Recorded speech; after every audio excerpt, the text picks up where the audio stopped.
Hi everyone, this is Susan, and we're back talking about the Aries full moon. And I am bringing this to you on the 16th of October. It's going to occur on the 17th of October for everyone around the world, which is not always the case. But it's going to be at 12:26 Universal Time, so 26 minutes past noon in Universal Time, and you can add or subtract according to where you are in the world. We're looking at the lunation in Aries. This is the full moon in Aries, which is a culmination from the eclipse that we just had on the 2nd of October, which we had in Libra, the opposite sign. So the lunation itself, or the full moon, is in opposition to the sun in Libra at 24 degrees and 35 minutes of Libra.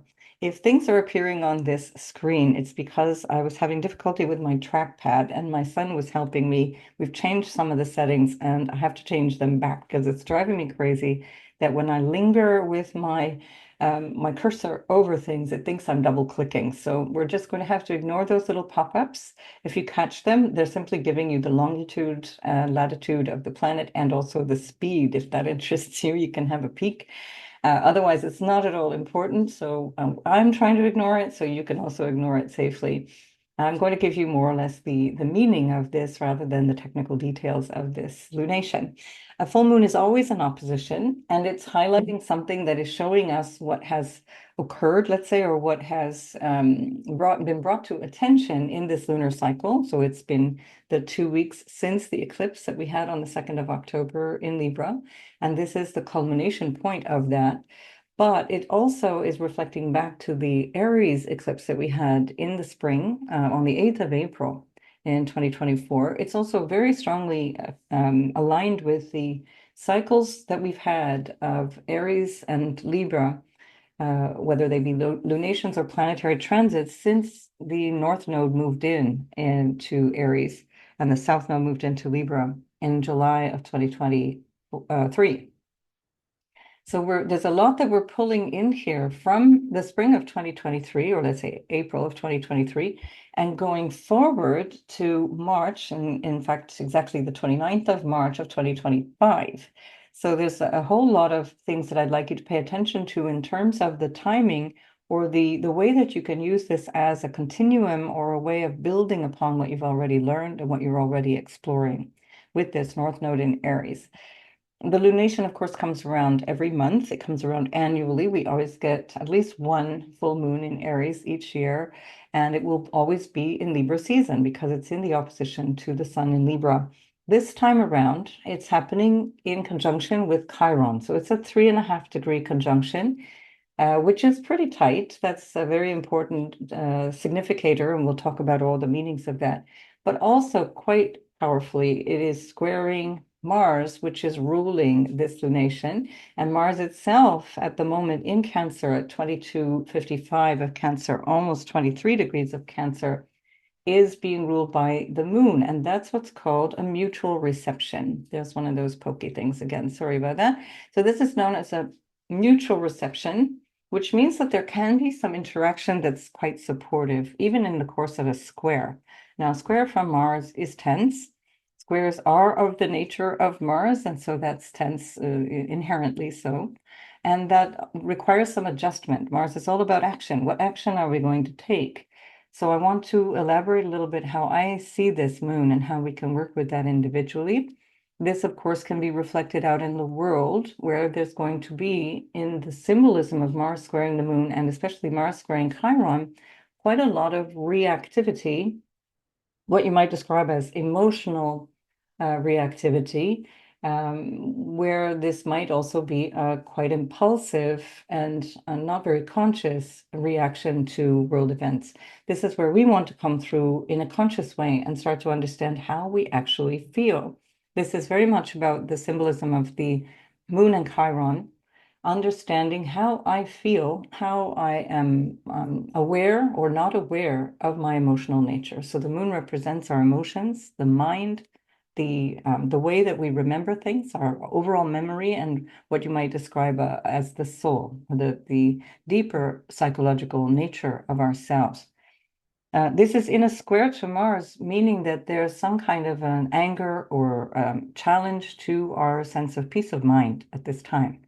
And when Mars is in Cancer, it comes from the deepest places, the psychological or deeper emotional underbelly, let's say, or the deeper emotional psychological nature that might have a deep connection to things that were pre-verbal, that we don't really remember. This is ruled by the moon, and the moon represents the mother. So Cancer is the sign of maternity, the mother, and nurturing. And these aspects of our life are pre-verbal. We don't know what's going on psychologically or mentally. We only feel them, we sense them. And when Mars is in Cancer, there's a lot of feeling, there's a lot of emotion, but it's not necessarily well understood.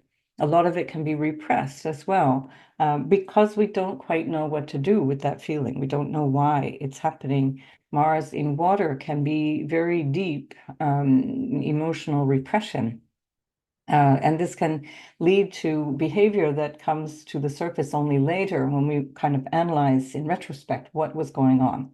And here, if we look at this individually, we can start to understand that whatever is going on in our life right now is so overwhelmingly emotional. And this is not necessarily personal, but at least in the collective, that we don't quite know what to do with this. This is a really key moment in time where we have to understand how we feel about things in order to be able to respond correctly to what's going on around us, whether that be in the context of relationship, which is very much the axis of Aries and Libra, or in the collective relationship, which is, of course, the self with others, as we move collectively into this whole new way of living as Pluto eventually gets into Aquarius as of the 19th of November and changes the way that we're going to collectively relate to each other for the next 2 decades.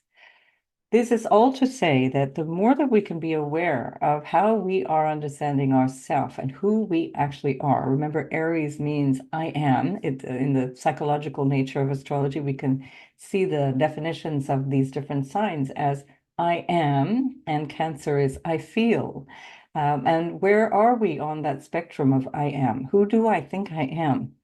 And this is an important question. And often we just kind of blindly go through life without really understanding who I think I am. And that's not necessarily that sort of Instagram version of self. It's not who will I pretend to be today, but it's actually who do I really think that I am? And have we understood fully the true nature of ourself? And if we're coming from this place of thinking that we are simply this human, limited being, and we don't include other aspects of ourself, which are much more profound, more spiritual, we're missing out, let's say, on a lot of our potential. And this is part of the Chiron in Aries energy as well, which is what I always associate with as self-sabotage. So Chiron definitely has a healing quality, no doubt, but I don't like to consider it only as this notion of wounded healer, meaning that that's where it ends. It's about how we understand our deeper motivations, and in the case of Aries, how we may have been put down or not supported or put it in a situation that we didn't feel that we were capable of managing in our childhood or in our early life experience, which is Aries, that sense of emerging, appearing on the scene in this very pure way. Aries is like the toddler of the universe. It's just appearing on the scene. It comes in without any a priori, without any expectations of who I am, and experiments with life. It's about moving forward through life. And as that energy of Aries goes through in this quite pioneering, dynamic way, let's test this, let's do that, without really understanding the consequences, things come back through the outside world, through the relational dynamic in the opposition of Libra, through the sense of being assessed and weighed and measured and judged by others, we find a reflection of who we think we are. And what happens is, as we go through this developmental stage, we start to shrink into a version of ourselves that we feel a little safer in because the reflection coming from outside is telling us what goes beyond the limit and what is the limit in this particular moment in time, in this culture, in this family, etc.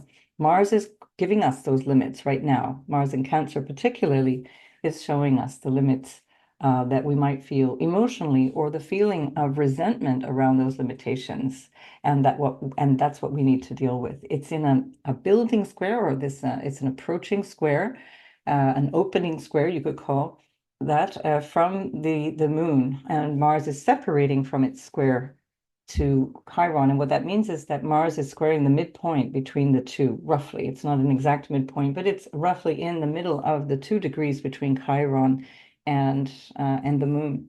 And so Mars is kind of pulling the Chiron and moon meanings together and saying it's really time to understand why you're reacting to the world in the way that you are, or why you're reacting emotionally the way that you are. It's based on this wounded sense of self. It's based on a wounded identity or a feeling of helplessness and a sense that you are so small that you can't actually take action in whatever situation you're in, which again is the mistake. It's not true. It's just the reference that you've been fed back, or the mirroring that you have received growing up, again coming from the other, coming from that Libran relational quality, which is represented by the sun, and in this case also the south node in Libra.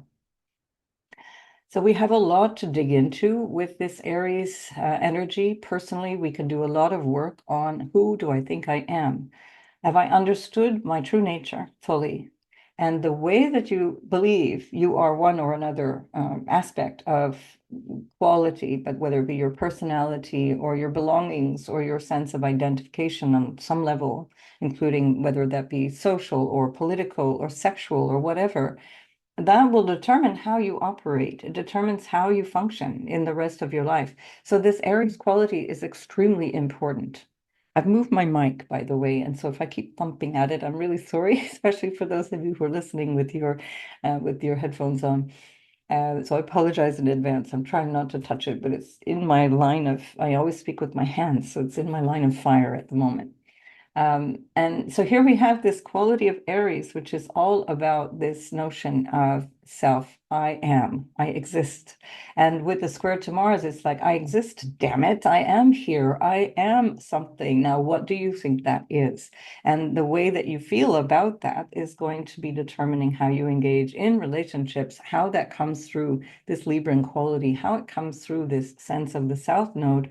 What is it that you might need to change in regards to relationships based on this North Node, which has been lingering there, like I said, from July of 2023, which continues to be there until about the 10th, 11th of January, 2025. So we still have this notion. We can consider that a sign-based conjunction with the North Node and the Moon. And in any event, this Moon is very strongly pulling in the meanings of this nodal axis that we've been grappling with now for over a year. So reflect back on the 8th of April. I'm going to just briefly show you how this is pulling in the 8th of April eclipse. I know we need to do this differently. Sorry, we have to come back to this one. There we go. So this is the 8th of April eclipse from 2024 earlier. And we find that Mercury, which was retrograde at that time, is exactly where the moon is within 12 arc minutes of a degree. We had that eclipse at 19 degrees, including Chiron exactly. So Chiron is still a very important part of this. And Chiron will retrograde at that 19-degree point in just a few weeks. So this energy of the 8th of April is very, very strong, running through all of 2024. It's very much a part of our lesson, let's say, in 2024, as the 8th of April, or that time, the period of time around April, lingers in our unconscious process around this quality of Aries, this definition of who am I. Of course, with Mercury on the moon, it means it's also in opposition to the sun. And so this is very, very strongly implicating this sense of questioning one's identity. Mercury in Aries, questioning one's actions, questioning one's sense of self. The who am I was also at play, let's say, in April of 2024. Mercury is also squaring very, very strongly within less than 2 degrees the Mars of this lunation, just as, of course, the moon and Chiron are right now. So it's just pulling back in a number of the same questions, but in a more explicit way. We have also Mars at that time, Saturn rather, has come back to where Mars was at that time. And Saturn itself was conjoined by Mars just 2 days after. So on the 10th of April of 2024, we have Mars and Saturn conjoining each other And that's exactly at the same place that Saturn is retrograding back to now in Pisces. And Saturn in Pisces retrograding here is showing us a lot to do with what we believe. It's part of the way that we grow into the I am, and this is what I am. This is what I believe myself to be.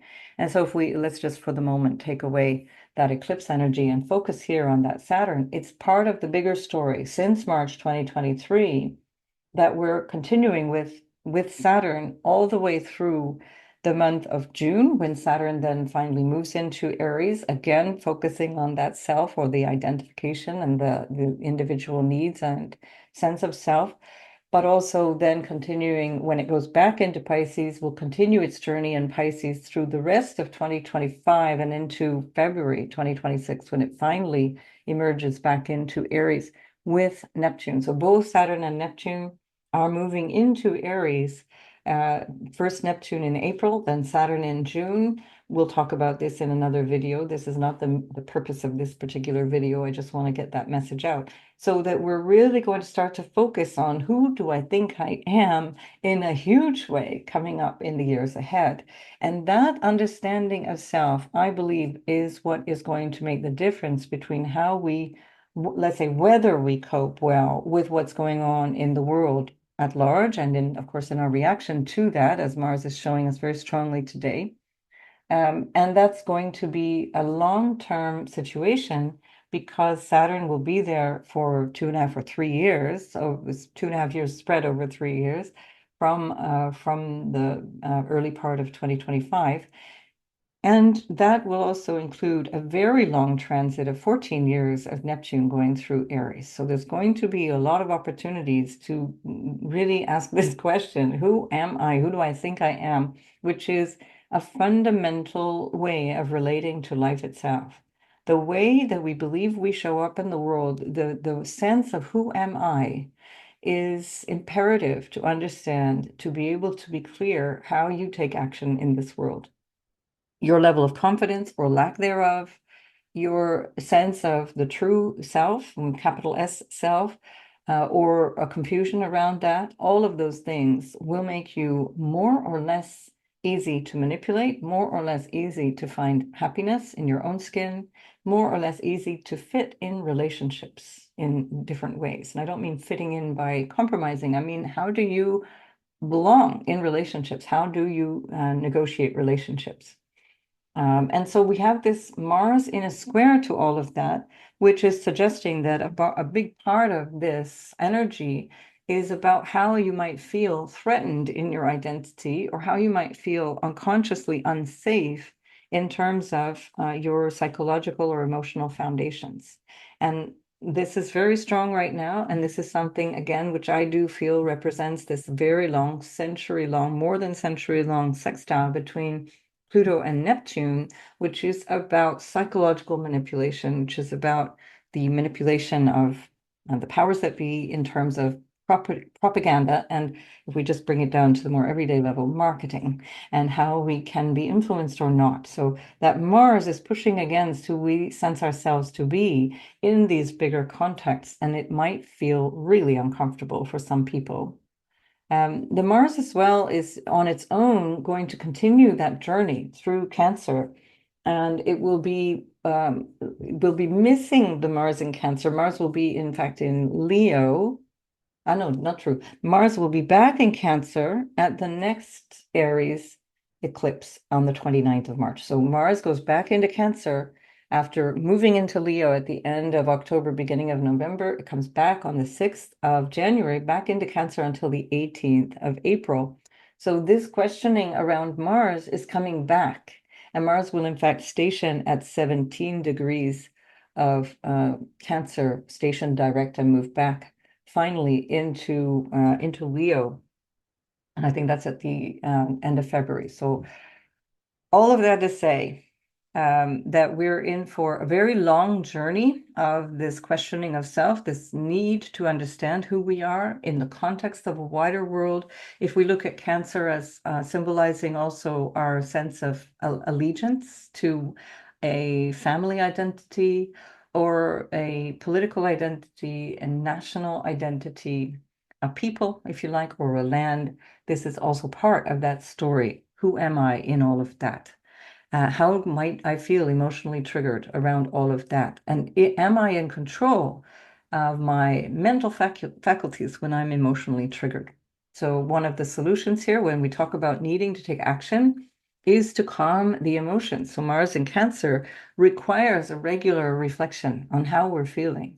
Taking action based on how we're feeling doesn't mean lashing out based on how we're feeling. It means to take care. Cancer is all about nurturance and caregiving, taking care. Mars is going to approach an opposition. It's in a broad opposition already to Pluto, and that opposition becomes stronger and stronger as we get to the end of October and especially in the beginning of November. And we get that opposition again as Mars goes into Leo and Pluto moves back into Aquarius in the beginning of December. So that opposition we get 3 times, and then finally we get that again in the spring. And again, I'll do separate videos on those oppositions because they're significant in themselves. But it's part of this story. It's part of the overall theme, which puts Pluto broadly in a square to this moon, this lunation, which means that we're looking at a grand cardinal cross or cardinal square. And that cardinal energy requires change. It requires something to be different. It requires some kind of action based on something new that's dynamic. The cardinality is what changes. It's what incites action. And especially when we're talking about Aries ruled by Mars in Cancer, where the moon and Mars are in this mutual reception, pulling in the energy of both, trying to work in that way that it's pulling in the energy of both. At the same time, we also have a separating opposition between Uranus and Venus. So Venus was exactly in opposition to Uranus 3 days before this lunation, but it's still very much part of the story. And we also have an inconjunct from Uranus to the Sun and a semi-sextile from Uranus to the Moon, which creates this difficulty or this tension. And that's something to bear in mind as well, because Uranus is all about change, in this case in Taurus, based on our values, based on what we consider to be of value. What is our foundation in terms of our security, financial security, as well as potentially emotional security as well. And this also calls in a sextile to Mars between Uranus and Mars, which Mars is at almost 23 degrees, Uranus at 26 almost and a half degrees of Taurus, and that's really pulling in a lot of tension for change. Again, that's not just the dynamic of the cardinal grand cross, but it's also the tension of this impulse for change. Won't somebody do something? And would that somebody be me? Who should do something? And something should be done. This is that Uranus sextiling Mars. It's feeling I need to take action, but Uranus is a little bit pulling back. It's in a retrograde. It's pulling back from what is to be done. It's still also, by the way, conjunct Algol, which is, of course, that the fixed star, which is causing quite a lot of upheaval at the moment, which is quite a dramatic placement and has a lot to do with violence. And literally, the notion of Algol is chopping off the head or cutting off the head or removing the head of symbolically of a government or a figurehead, let's say. So there's still this tension in the air as well. In the trine with Pluto, which is still, I think, very much in orb. It's a 3-degree trine, which is for me very significant when we're talking about these slower moving planets, even though Uranus is moving away from the trine as it's retrograding. We have another story that Pluto trining Uranus is also about this bigger change, and Pluto going through Capricorn has long been about this story of changing the things that we rely on in terms of what is our foundations for society, whether they be governmental or financial or some kind of authority figure. This calls back in this question again of the Aries moon, which is who do I think I am? And in this case, with the square to Pluto, in the face of authority, who has authority over me? We also have, of course, this trine between Mars and Venus. It's a separating trine. Again, that trine happened a few days before this lunation, but still very much a sign-based trine between Mars and Venus. And that's creating some challenge to Venus because she's ruled by Mars. And Mars is not very comfortable. He's very emotional, very easily triggered, or not, maybe a bit confused around emotions. And Venus herself is not quite sure what's going on because she's just had an opposition to Uranus. And so there's a lot of impulse for change. There's a lot of confusion, made somehow worse by the trine that she has with Neptune. Now, if all of this is used consciously, we could call this a grand water trine here. We'll be generous and give it a wide orb. Trine should be within 7 degrees. It's falling within 7 degrees. We have a trine between Mars and Venus, and a trine between Venus and Neptune, and a trine, of course, between Mars and Neptune. So what we can look at individually is how we can soften our approach to all of these things, to our sense of value, our sense of self. Remember, Venus herself is ruling that Uranus, which is questioning its values, questioning its judgments.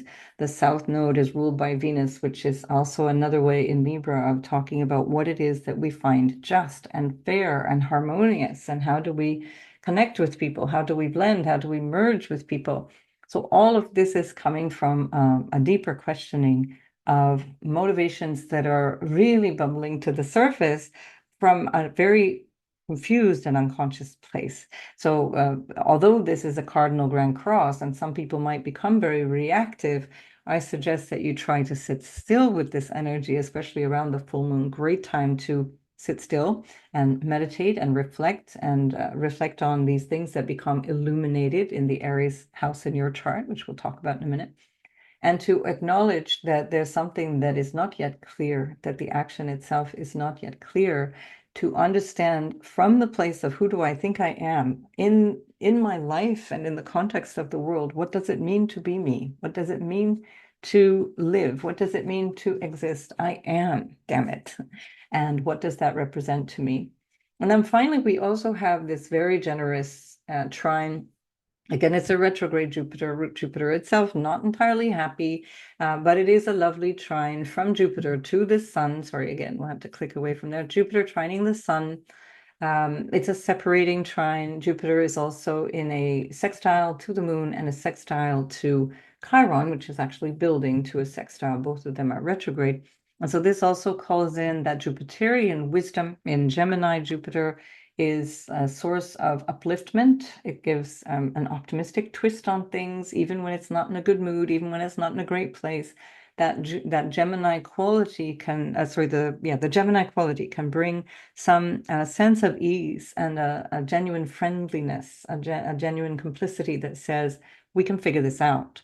And of course, that's a very, very strong theme for the whole of this year, since May, as Jupiter moved into Gemini, and then until the 9th of June of 2025.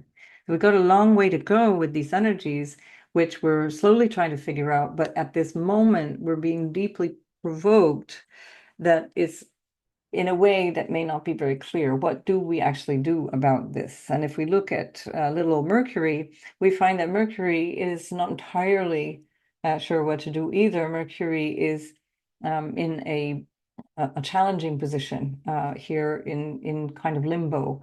It's ruling Jupiter from what is known as a sesqui square, which is a square and a half, which is again needing adjustment, needing some kind of help, attention to make this adjustment, but it's not clear. It's a difficult aspect to compromise or adjust to. And Mercury, of course, is ruling that Sagittarius, Jupiter, and it's also being ruled by this Mars, which itself is ruled by the lunation. So we're looking at some uncomfortable choices. We're looking at some feelings of confusion, and we're looking at this place of, I don't know what to do about any of this, but the hardcore solution to life itself, but also this moment in time, is to understand, who am I in the face of my life in general? And knowing that and really trying to ask that question is the solution, let's say, to almost every question and every problem that might arise. Once you know that, once you fully understand the true nature of self, the true nature of your experience of this lifetime, you start to understand very quickly what it is that you need to do in any moment. All right, so think about that, reflect on that during this period of time. The lunation itself takes course over about 3 days. So from 16, 17, 18 October, you certainly are well within the height of the full moon period. What else can I say about this except to say that these are difficult times that we all share, that we're living in challenging times, and we're all going through very much a similar situation, similar questioning. And the more that you can really dig deep into yourself, rather than allow yourself to be manipulated, again, that Mars squaring the moon can be manipulative, it can be challenging, it can be throwing you, tossing you around. Mars squaring Chiron also, not being entirely clear why I'm taking this action or why I feel angry. The more that you can find that clarity that is coming from a direct inquiry into yourself and from a direct answer to that inquiry, not coming from somebody else, not coming from somebody telling you, but from understanding, from that gnosis, from that deeper place, you will already find the answers. I want to come back to the next aspect that this is pulling into in the future before we go into the sign by sign, and that is next year's solar eclipse, the 29th of March.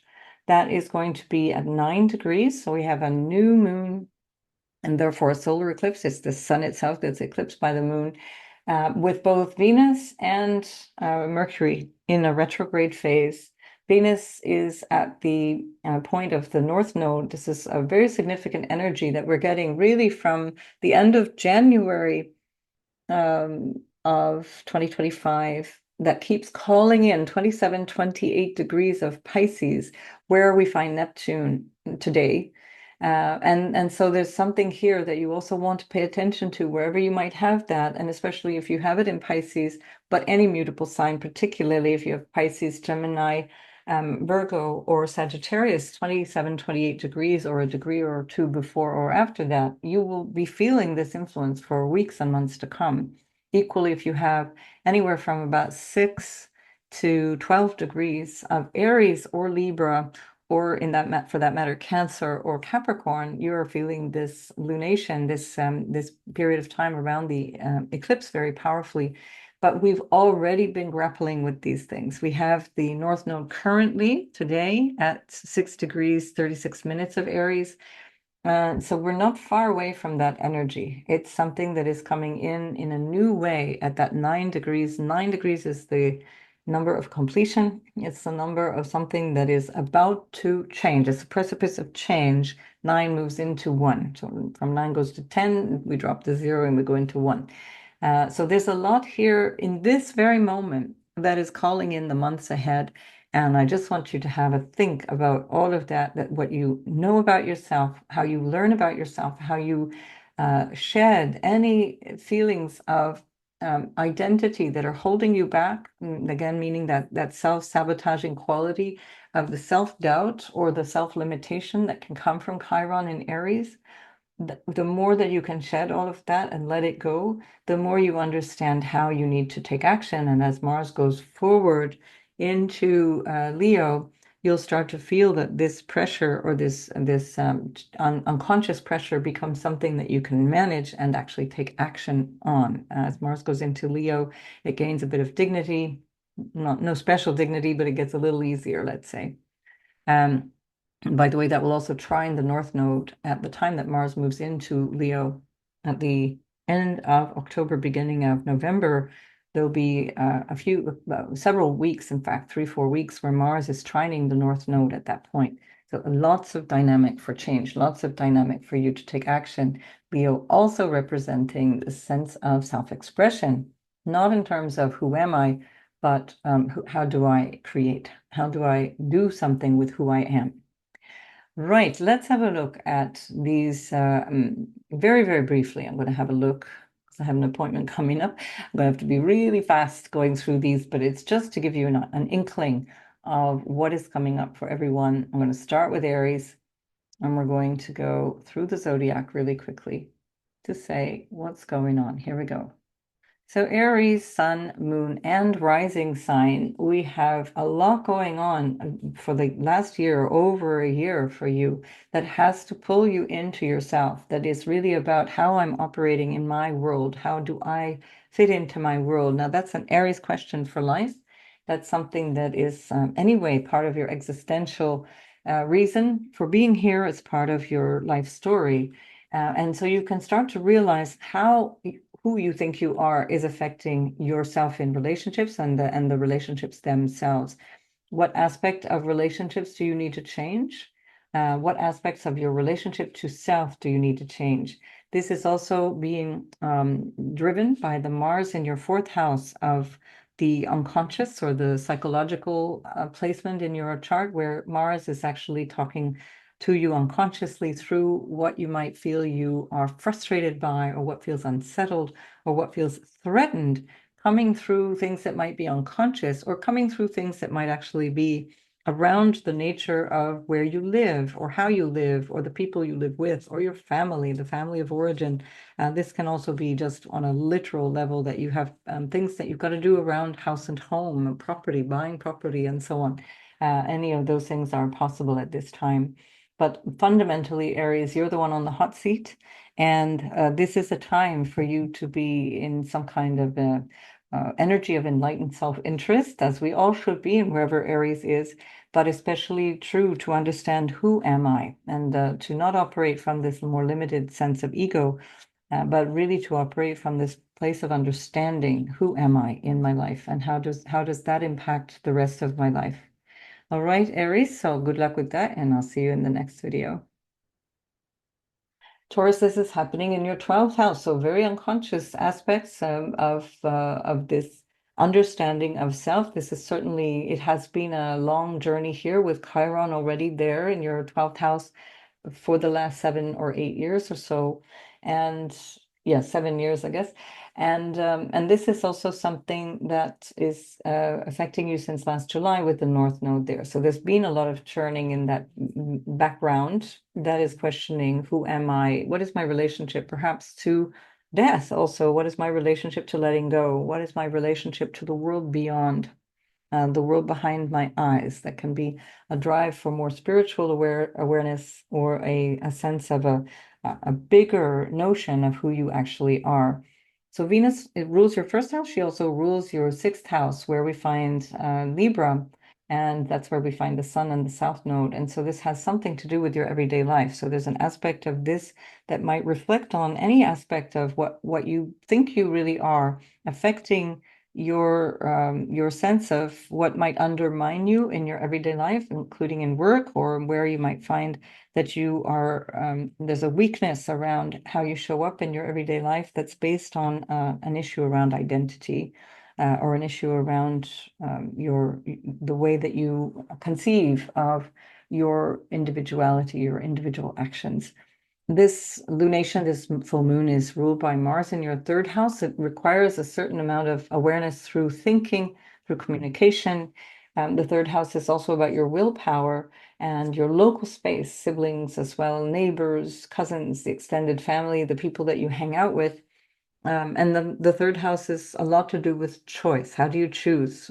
Things that you might determine are your short-term goals.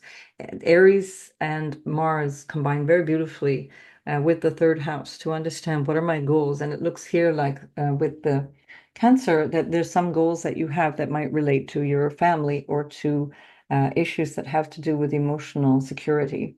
So if there's any need for something to change, Mars will help you with that, based on this 12th house understanding, which can be understood with reflection, but may be a little bit elusive based on what we're seeing here with all these elements of change that are coming up.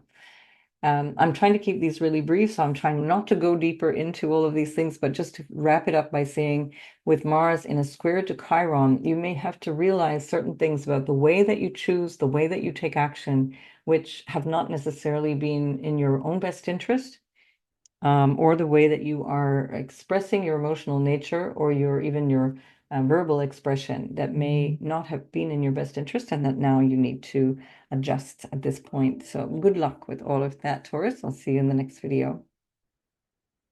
Gemini, this lunation is happening in your 11th house. So we have the full moon in the 11th house of your future and the direction of your life and friendships and groups that you associate with. The 11th house is also the house of gains. And you're realizing something here about how you might be aware of your way of fitting in, how you fit in.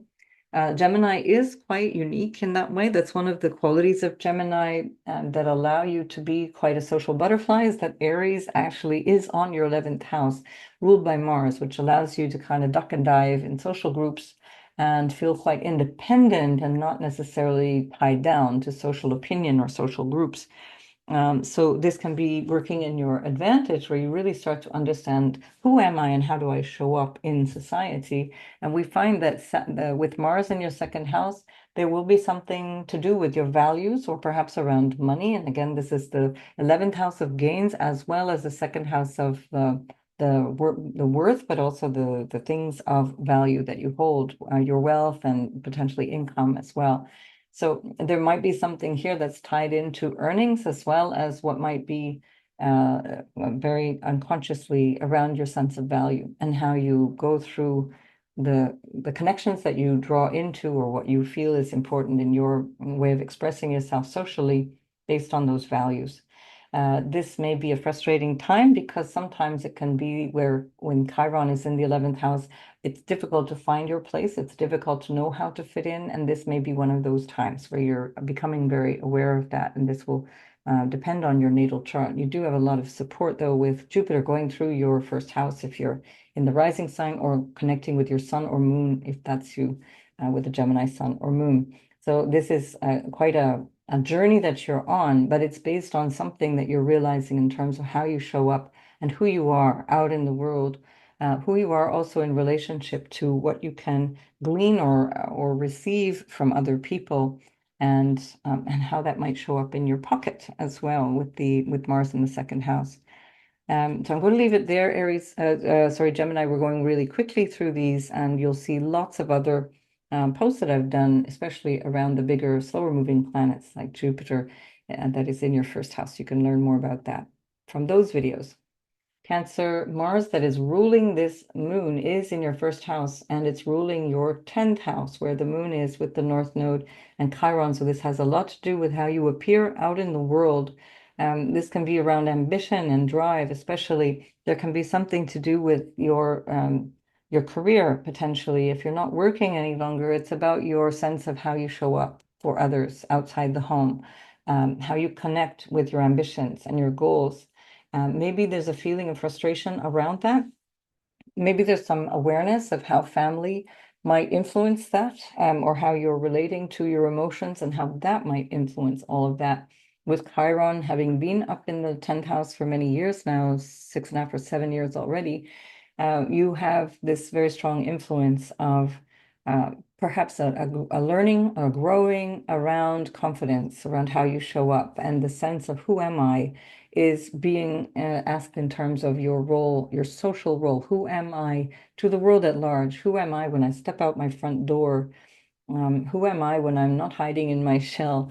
And so this is where Mars can help you, but also if it's coming through a very strong emotionality, you want to be wary, you want to be careful that you're not reactive, that you're not overly emotional, and not pulling any kind of sense of egoic need or a feeling of helplessness or frustration into the way that you respond in the world around you.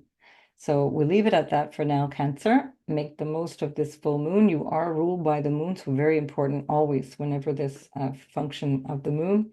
This is going to describe you very, very clearly. So for the moment, you're in your 10th house thinking about yourself and how you react to the world around you. So good luck, Cancer. I'll see you in the next video. Leo, this full moon is happening in your 9th house, which is a lovely spot that highlights a lot of the things that you might know or believe or have faith in. And this may be a point that you've had to grapple with over the last few years, where Chiron has been going through there, the North Node has been going through there since last July, wondering, doubting perhaps your sense of what do I actually believe. And since Mars, which is ruling this lunation, is in your 12th house of spirit and your spiritual life and the unconscious processes, you might be questioning a lot of that. You're ruled by the sun, which is in the third house, which is also a lot about thinking and communicating and how you express yourself in so many different ways. That's also changing. The relationships with people in your local space or in your extended family is also changing. And so this is part of that understanding of who am I? The moon in the ninth house is really guided or driven by a sense of purpose, by a sense of there must be something out there that I want to reach into. And certainly with Mars in your 12th house, there must be also a unconscious or a spiritual motivation around that. There may be on a human level, a 3D level, some frustrations if you have to travel or if you have to go abroad, or if you're connecting with living abroad. Mars rules your fourth house as well. If you need to find a new place to live, for example, there can be some frustrations around that. They are just simply temporary, so don't worry too much about that, but it's certainly worth your while to reflect on what you feel is your ultimate purpose, or who you ultimately sense you are, and what do you actually believe, what fundamentally guides your life that is going to help you perhaps even decide where is home for me. And that bigger question is also part of this personal question that is being asked right now. So good luck with that, Leo. I'll see you in the next video.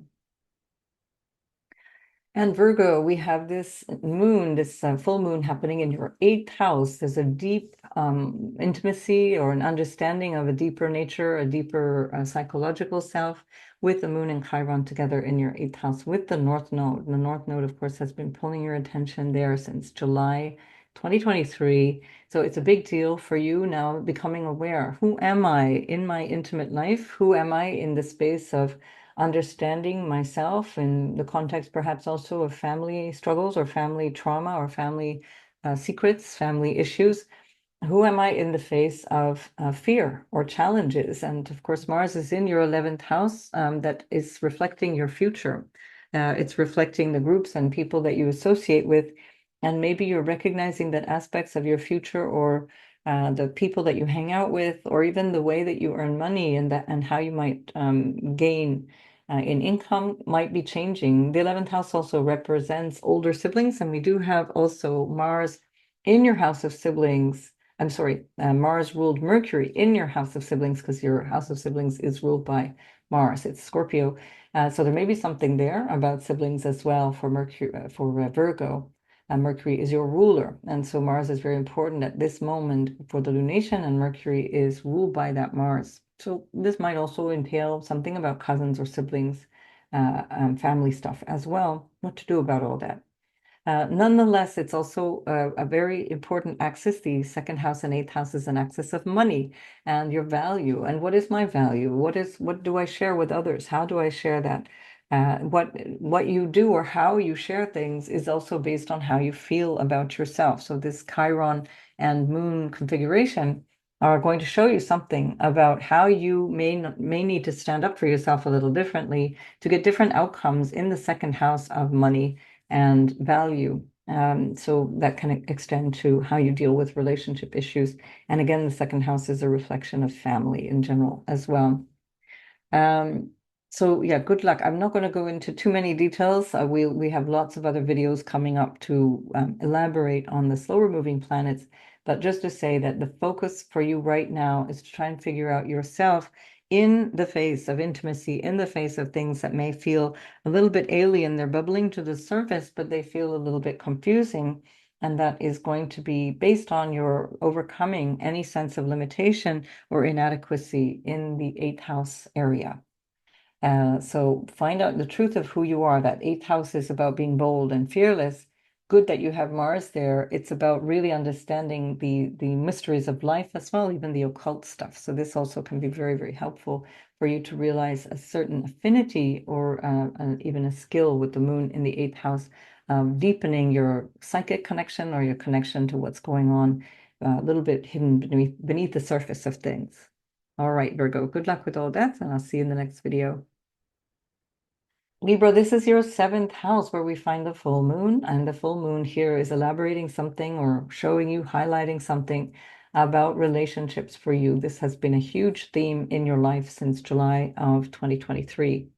So currently you are really highlighted with the sun in your first house, or this might be your birthday if you're a Libra and you have the sun there, or your moon might be in Libra. And so there's a lot of emotional understanding around this dynamic between yourself and others.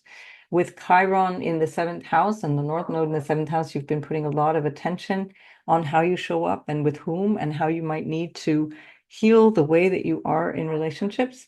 And with the moon in the seventh house, you can ask the question, who am I in the face of the other, in relationships? How do I stand up in relationships or not? Or do I efface myself? Do I hide myself? Now, Mars is in your 10th house and it's not in its best dignity, so it can be moments of frustration, but certainly there's a drive and ambition in how you show up that can also reflect a new desire for a new social status, because the 10th house also reflects your social status. So part of your mission, let's say now, might be to get deeper involved in a relationship that is significant for you, and to recognize how important that is to you to, for example, get married, or on the contrary, to recognize when the marriage has ended and something is needing to change. This can apply to a non contractually binding relationship as well, a long-term relationship of any kind that changes your social status, but especially in terms of your goals and ambitions. Business partnerships can also be highlighted because Mars is in the 10th house of your career or vocation or your ambitions and drives, and it's ruling your seventh house of partnerships and business, and how you might even engage with clients. So there's a lot to mull over there. Am I in the face of the other? And how do I feel about that? Is that working for me? And is that responding to what I consider to be my new goals and ambitions in this moment? Good luck with that, Libra. I'll see you in the next video. Scorpio, you are also ruled by Mars, and Mars is ruling this lunation, which is with Chiron. And that's happening in your sixth house of your everyday work environment and your, let's say, obstacles. It's also a point of weakness. The sixth house is where we have obstacles, or where we have things that are not really functioning easily, or let's say, without effort. So this is one of the reasons why Scorpio, especially Scorpio rising, but anyway, Sun and Moon, which has Aries 6 houses away from it, can have a lot of struggle in life, because Mars also rules the house of struggle. And it's not to say that it's only struggle. You have a way of overcoming the struggle, and that depends on the quality of your Mars in your chart, but it does represent a certain amount of struggle. So right now you're grappling with something that has to do with your everyday life, perhaps health issues, or an issue of inflammation or illness that's coming up, that requires your attention. Mars is in the ninth house, and that's also calling your attention to what it is that's important in your life. What's my purpose? What is the meaning of all of this? What is my reason for living? What do I believe about any of that?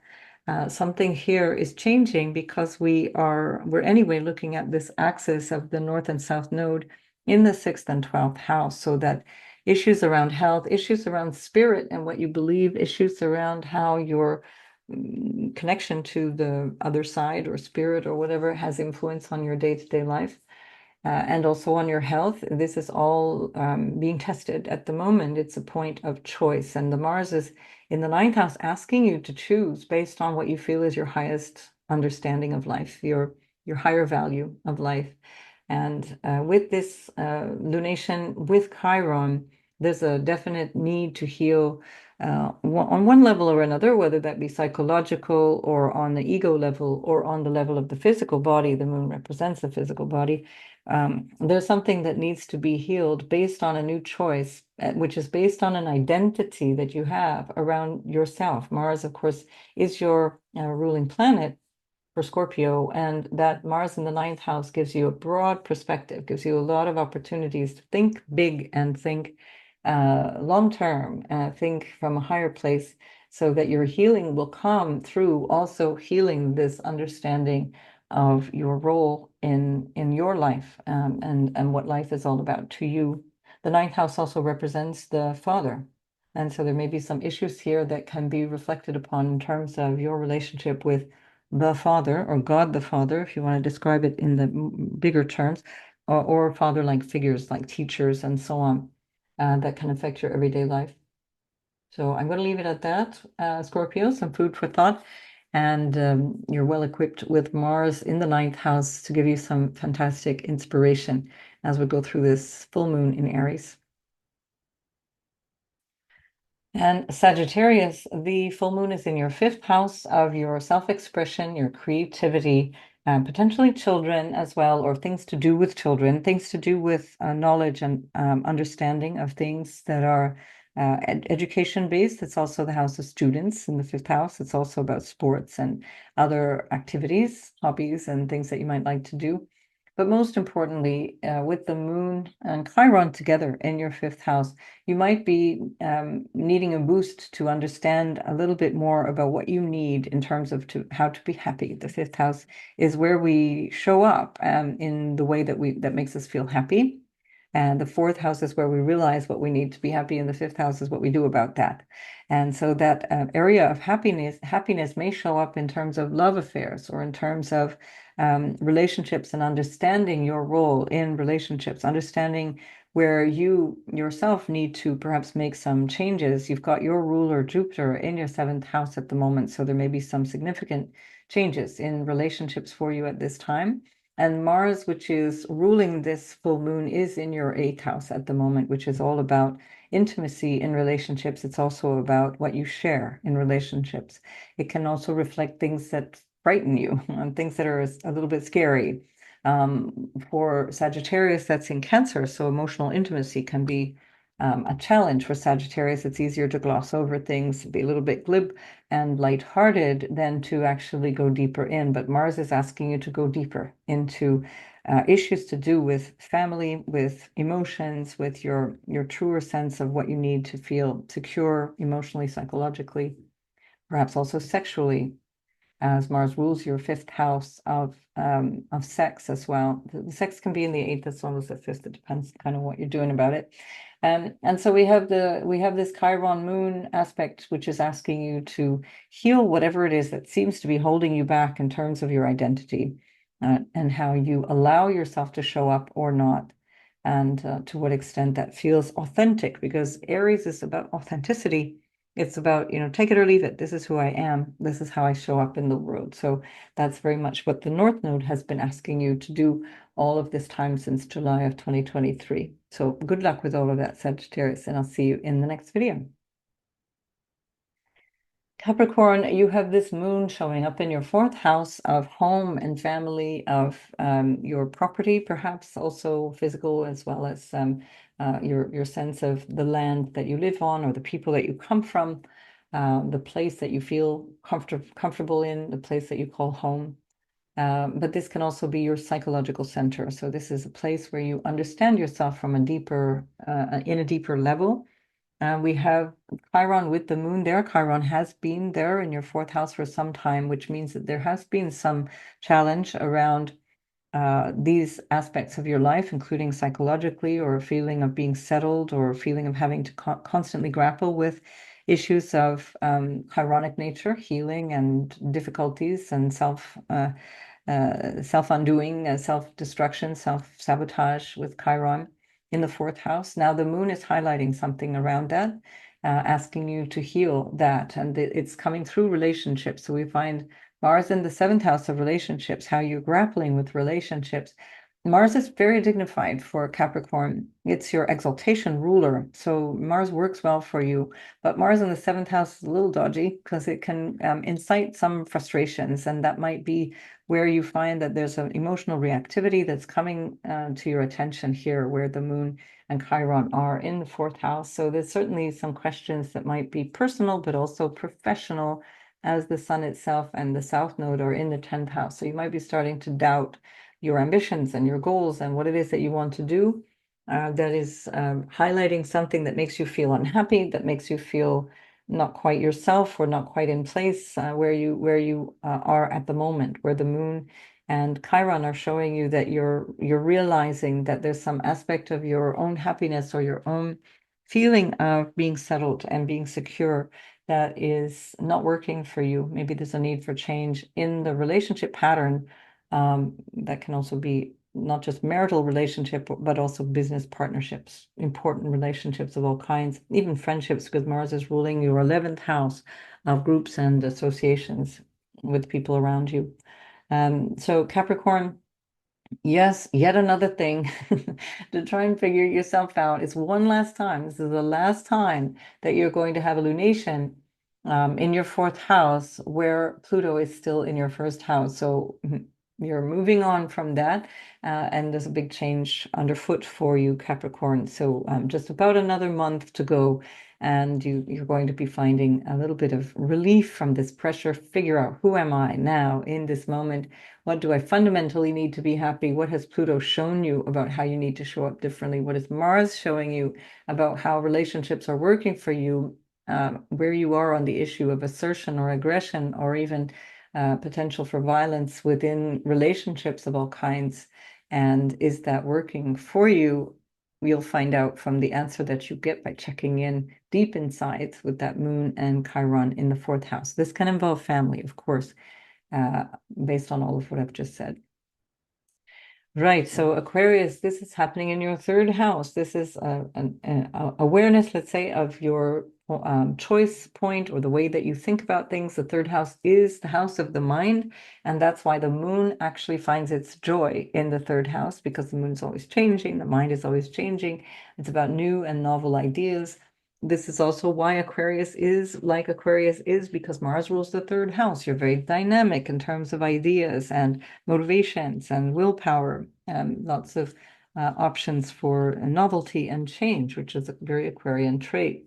Here we have the moon with Chiron, so there may be some sense of insecurity around all of that, maybe a need for you to question the choices that you make, or the way that you express yourself, or the way that you've been thinking, quite literally thinking about things, and how you communicate all of that. And this can be especially true about relationships that you might have in your local space, with your extended family, with siblings, etc., especially in your case, cousins, perhaps uncles and siblings that are younger than you, potentially. And then Mars is in your sixth house of everyday life, ruling this lunation. So something that, whatever is going on here in terms of this mental space and your identification around that, and this is another thing to think about, Aquarius, is that Aquarius can be a very intellectual sign and potentially over-identify with one's opinion or with one's thinking, with one's way of thinking.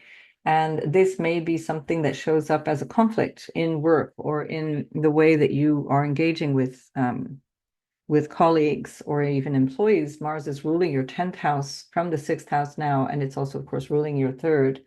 Um, so this can be testy, this can be a little challenging, or it can also, on a personal level, show up as a health issue that requires your attention, but that may actually be coming from a psycho-emotional problem. A psycho-emotional meaning that the way that you're relating to your life is not working for you, that it's that you're not connecting to your true self, which I think Uranus has been trying to help you with, but that you need to connect more deeply with your true motivations to be able to heal, whatever this might be, if it's on a physical level.